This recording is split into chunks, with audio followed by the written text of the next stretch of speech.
আজ চলে এসেছি পুঁইমাচা গল্পের কিছু প্রশ্নোত্তর নিয়ে। বিভূতিভূষণ বন্দ্যোপাধ্যায়ের জন্ম ও মৃত্যুসাল লেখো।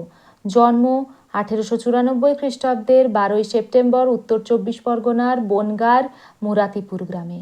মৃত্যু 1950 খ্রিস্টাব্দের 1 নভেম্বর ঘাটশিলা, ঝাড়খণ্ডে।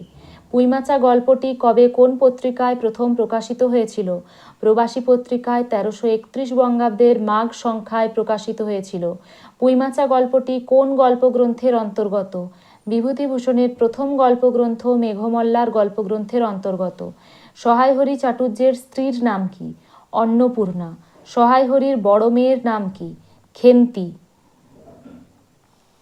কাদের গাছ থেকে সহায়হরি রস আনতে গিয়েছিল? তারকখুড়োর গাছ থেকে। পুঁইমাচা গল্পের শুরুতে কোন ঋতুর উল্লেখ আছে? শীত। এই গল্পের শুরুতে অন্নপূর্ণা কী কাজে ব্যস্ত ছিল?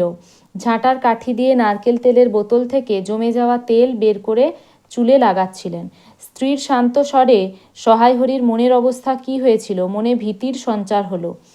স্ত্রীর শান্ত ভাব থেকে সহায়হরি কী বুঝতে পেরেছিলেন? ঝড়ের পূর্বাভাস বলে বুঝতে পারেন। সহায়হরি কাদের সঙ্গে মেলামেশা করত? বাগদি দুলেদের সঙ্গে মেলামেশা করত। সহায়হরিদের একঘরে করবার কথা ও আলোচনা কোথায় হয়েছে? চৌধুরীদের চণ্ডী মণ্ডপে। সহায়হরিদের একঘরে করা হবে কেন? আশীর্বাদ হয়ে গেলেও খেন্তির বিয়ে ভেঙে যাওয়ায় তাদের একঘরে। খেন্তির বয়স কত? 15 বছর। সহায়হরি বাইরে মেয়ের বয়স কত বলে বেড়াতো? 13 বছর। সহায়হরি কী নিয়ে রস আনতে গিয়েছিল? কাঁসার বাটি নিয়ে। খেন্তিরা কয় বোন ছিল? 3 বোন ছিল। খেন্তি বোনেদের সঙ্গে কী নিয়ে বাড়ি ফিরেছিল? 1 বোঝা পুঁইশাক ও পুঁইপাতা দিয়ে ঢেকে চিংড়ি মাছ। খেন্তি দেখতে কেমন? লম্বা, গোলগাল, মাথার চুল রুক্ষ শুষ্ক ও অগোছালো, মুখটি বড়, শান্ত ও ডাগর চোখ। খেন্তি হাতে কী পরেছিল? সরু সরু কাচের চুড়ি। চুড়িগুলো কী দিয়ে একসঙ্গে আটকানো ছিল? 2 পয়সা ডজনের সেফটি পিন দিয়ে। খেন্তি কার কাছ থেকে চিংড়ি মাছ এনেছিল? গয়াখুড়ির কাছ থেকে। গয়াখুড়ি চিংড়ি মাছ প্রথমে দিতে রাজি হয়নি কেন? আগের দিনের 2 পয়সা বাকি ছিল বলে। পুঁইশাকগুলি কার কাছ থেকে খেন্তি পেয়েছিল? ঘাটের ধারের রায় কাকার কাছ থেকে। পুঁইশাকগুলি দেখতে কেমন ছিল? মোটা ডাঁটাযুক্ত, হলুদ হলুদ। খেন্তির বোনেদের নাম কি? ছোট বোনের নাম রাধি বা রাধা এবং মেজ বোনের নাম পুঁটি।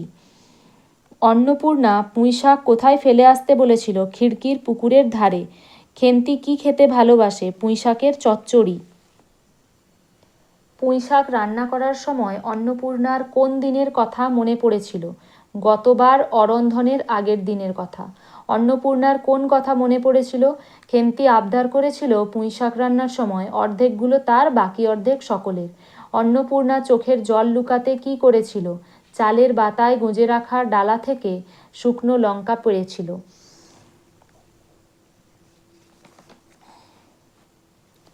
আজ 30টা প্রশ্ন দিলাম। ভালো লাগলে লাইক ও সাবস্ক্রাইব করবেন। পরে আরও প্রশ্ন দেওয়া হবে।